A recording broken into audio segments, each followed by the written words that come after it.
Welcome this YouTube channel मैं MS sir. इस video में हम लोग रेशनल नंबर के बारे में जानेंगे। ये बहुत ही इम्पोर्टेंट टॉपिक है क्लास 10th के लिए या 9th के लिए या 8th के लिए। तो चलिए हम लोग शुरू करते हैं। रेशनल नंबर, रेशनल नंबर कौन हो सकता है? तो कोई भी नंबर रेशनल नंबर हो सकता है अगर वो फ्रैक्शन a/b के रूप में हो, फ्रैक्शन के रूप a/b के रूप में हो। तो बात आता है कि कोई भी a/b के रूप में हो जाएगा तो वो फ्रैक्शन, अगर कोई भी फ्रैक्शन a/b के रूप में हो जाता है तो क्या वो रेशनल नंबर होगा? नहीं, कंडीशन भी है कि b नॉट इक्वल टू 0 होना चाहिए एंड ab जो होना चाहिए वो इंटीजर होना चाहिए। अब आप भली भांति इंटीजर के बारे में जानते हैं कि all negative number, all positive number with 0 is called integer.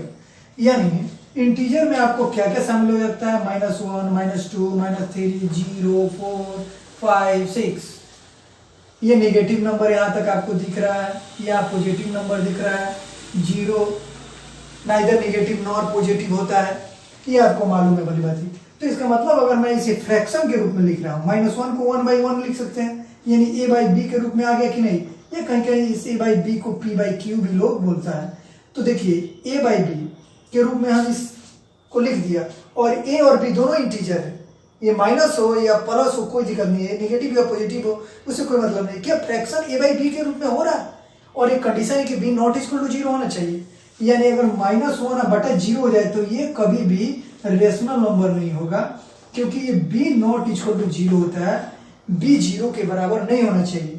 तो ये नहीं होना चाहिए। अगर ऐसा होगा तो ये अनडिफाइंड हो जाएगा, तो इसलिए ये b 0 नहीं होना चाहिए। अगर मैं यहाँ लिख दूं 5/8 तो भी ये रेशनल नंबर है, क्योंकि p/q के रूप यानी a/b के रूप में है, और ये इंटीजर है। 5 भी इंटीजर, a भी इंटीजर है, और b भी इंटीजर है, 5b और 8 भी। अगर मैं यहाँ 3/5 लिख दूं तो ठीक है, ये भी तो p के फ्रैक्शन के रूप में है, a/b के रूप में है, और a और b दोनों इंटीजर है, ठीक है, ये भी है। अगर मैं 0 लिख दूं और 0 लिख दूं तो इसका मतलब हुआ 0/1, इसको भी हम फ्रैक्शन के रूप में लिख दिया।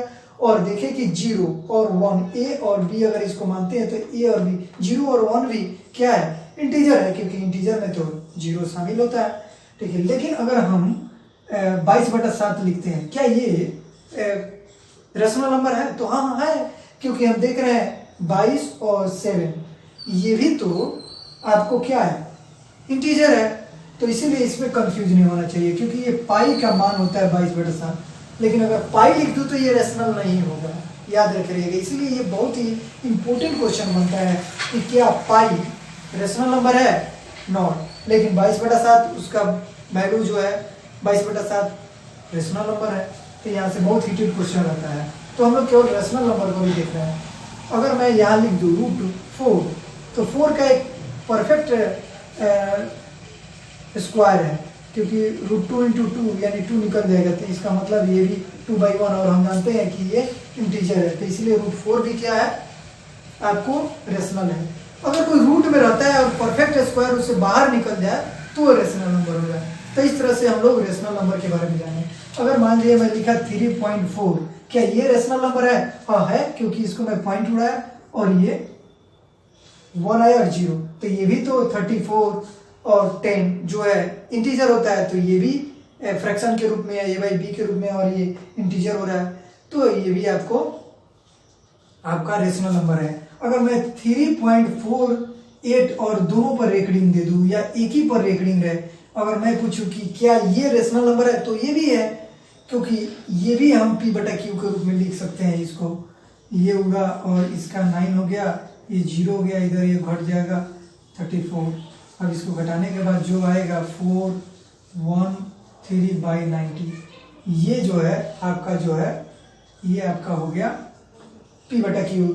तो 314 और 90/19, ये a और b अगर मानते हैं तो ये दोनों भी तो इंटीजर है, तो इसीलिए ये हो सकता है। लेकिन अगर मैं ऐसे लिख दूं 3.48 ... तो ये आपको रेशनल नंबर नहीं होगा। डॉट है, ये कहां तक? इसका जो है डेसिमल जो है आपका इंड नहीं हो रहा है, ये रिपीटेड जो हो रहा है नहीं हो रहा है, अनरिपीटेड है। तो इसीलिए आगे चलते चला जाएगा। तो जब डॉट डॉट लगा रहा है तो समझिएगा वो रेशनल नंबर नहीं है, वो इरेशनल होगा। तो इस तरह से हमने एग्जाम्पल के थ्रू पर रेशनल और इरेशनल के बारे में जाना। अब आइए हम लोग इसे डिफिनीशन के बारे में जानते हुए और एग्जाम्पल को देख लिया हूँ, एग्जाम्पल को लिखेंगे और रेशनल। तो चलिए हम लोग डिफिनीशन देखते हैं।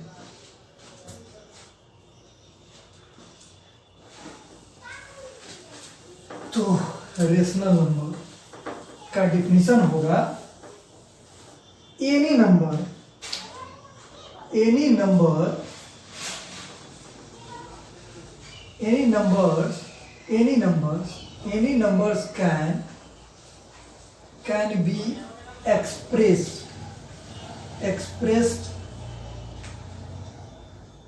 can be expressed any number that can be expressed या रिप्रेजेंट भी आप लिख सकते हैं, represented as a fraction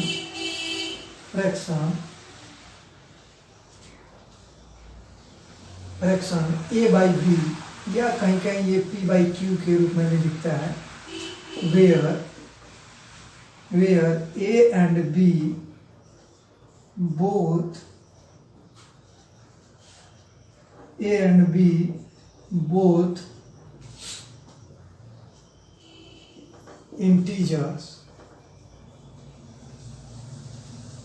integers but b is not equal to 0, that is non-zero।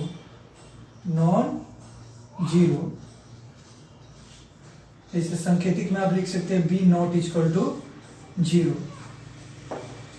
तो ये आपका हो गया any number that can be express या रिप्रेजेंट या रिटेन भी लिख सकते हैं as a fraction a by b, या a by b की जगह पर p by q भी देता है, where a and b both integers but b is not equal to 0, that is non-zero, but इसे अब शॉर्टकट में b not equal to 0 यानी b is not equal to 0 यानी b not equal to 0, इसको shortcut में ऐसे भी लिख सकते हैं, हिंदी में लिख सकते हैं